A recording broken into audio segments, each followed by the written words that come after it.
नमस्कार, city news में मैं एक बार फिर आपके सामने हूँ और आज एक जनता को एक ऐसे सुझाव के लिए और जो मौसम में परिवर्तन हो रहा है ना, आप देख रहे हैं पिछले 2 दिन से किस तरह से बारिश हो रही थी और पूरे राज्य में क्या स्थिति हो गई है। ऐसे में सबसे ज्यादा दिक्कतें आती हैं तो वो आती हैं बच्चों को। हमारे घर के बच्चे छींकते हुए नजर आ रहे हैं, पंखे चलाने की जिद कर रहे हैं, लेकिन पंखा चलाने के बाद बीमार पड़ जा रहे हैं। किसी को निमोनिया हो जा रहा है, किसी को बुखार हो जा रहा है। पापा मुझे तो आइसक्रीम खानी है, जिद भी नहीं डाल सकते, लेकिन आइसक्रीम भी कैसे खिलाएं इस मौसम में। इन्हीं सबको लेकर आज हमारे साथ हम एक ऐसी जगह पर आ गए हैं जो अपने आप में एक ऐसी नर्सरी है, जिस नर्सरी को आप फूलों की नर्सरी कहेंगे तो कोई ताज्जुब नहीं होगा, लेकिन यहाँ फूलों को जिंदगी दी जाती है। जी हाँ, मैं इस समय पहुंच गया हूँ काशीपुर के वरिष्ठ बाल रोग विशेषज्ञ डॉक्टर रवि सोहता जी की नर्सरी में। एक बहुत लाजवाब तरीके से और बहुत सुव्यवस्थित तरीके से बनाई गई है। यहाँ बच्चों का किस तरह से केयर होता है ये भी दिखाऊंगा और ये भी पूछूंगा उनसे कि सर इस समय मौसम में परिवर्तन है तो किस तरह से हम अपने बच्चों का ध्यान रखते हैं। हमारे साथ मौजूद है डॉक्टर रवि सोहता सर।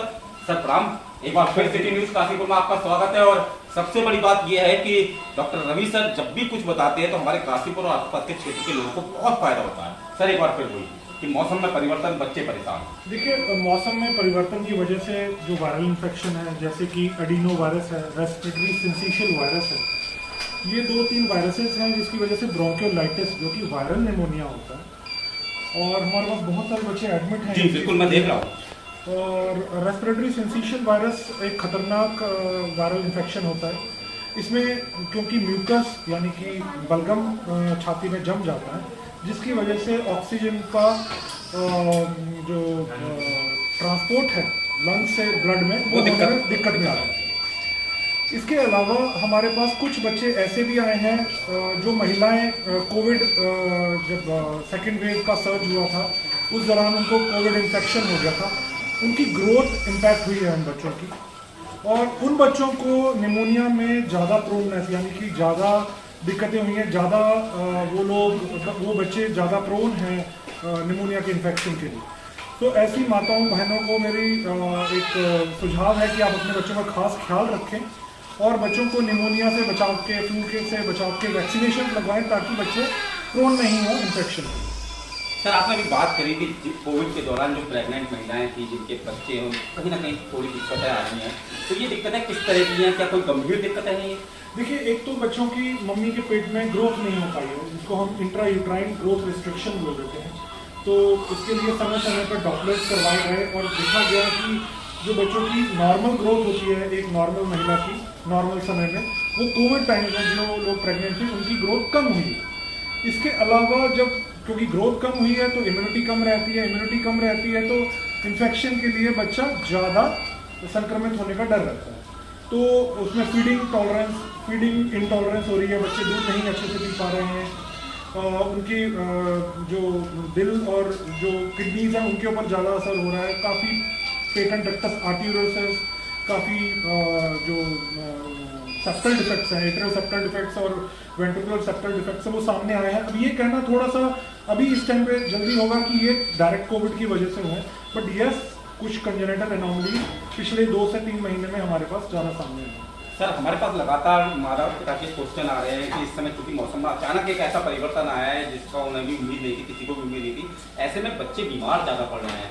बात करें तो स्कूलों से भी प्रेशर रहता है कि स्कूल भेजना है, तो उसके लिए क्या सुझाव देना चाहिए? देखिए, यूजुअली जब मौसम चेंज होता है और खासकर गर्मियों और सर्दियों का जो ये वाला समय रहता है, इस टाइम पे बच्चे अमूमन आइसक्रीम, कोल्ड ड्रिंक वगैरह के लिए ज़्यादा जिद करते हैं, जिसकी वजह से सेप्टिक टॉन्सिलोफैरिंजाइटिस हमारे पास बहुत ज़्यादा आ रहा है। इसमें होता क्या है कि माँ बाप अक्सर 5 से 6 दिन में ही एंटीबायोटिक का कोर्स कंप्लीट कर देते हैं और रुक जाते हैं। यूजुअली सेप्टिक अगर टॉन्सिलोफैरिंजाइटिस है तो उसका 10 डेज का अमॉक्सिसिलिन का कोर्स कंप्लीट होना चाहिए, जो आपके फिजिशियन आपको बताएंगे। जब तक वो 10 डेज का कोर्स कंप्लीट नहीं हुआ एंटीबायोटिक का, तो कंप्लीट रेजोल्यूशन नहीं होगा स्ट्रेप्टोकोकल इन्फेक्शन का, तो इसलिए वो फिर बार बार इन्फेक्शन हो जाता है। तो ऐसे में हम लोग यही बोल रहे हैं। दूसरा, आजकल डेंगू आ गया है और काफ़ी बच्चे हमारे पास आए हैं जिनके लो प्लेटलेट्स हैं और डेंगू के इन्फेक्शन भी बढ़ रहे हैं शहर में। काफ़ी जगह से, काफ़ी हॉस्पिटल से रिपोर्ट्स आ रही हैं।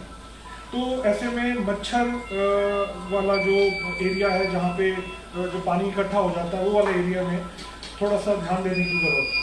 और जब आप बच्चों को बाहर खेलने के लिए भेज रहे हैं तो कपड़े उनके पूरे बाजू के हों, पैंट्स शॉर्ट पैंट्स नहीं हो, पूरी फुल पैंट्स हो।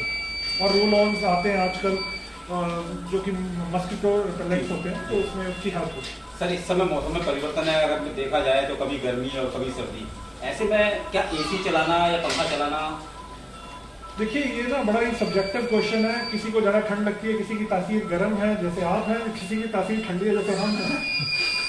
तो ये थोड़ा सा असमंजस है मौसम में। और मेरे ख्याल से हमारे को एसी, ये सही समय होगा कि एसी हम लोग बंद कर दें या फिर क्लाइमेटिक कंट्रोल पे कर दें कि थोड़े टाइम के बाद में ऑटोमेटिकली अपने आप ही एसी बंद हो जाए। तो ये थे डॉक्टर रवि सहोता सर, जो हमेशा ही महत्वपूर्ण जानकारी काशीपुर और क्षेत्रवासियों को दिया करते हैं और आज भी बहुत महत्वपूर्ण जानकारी दी है। मुझे उम्मीद है कि क्षेत्रवासी आपके सुझाव का फायदा उठाएंगे। मैं सिटी न्यूज से विकास गुप्ता।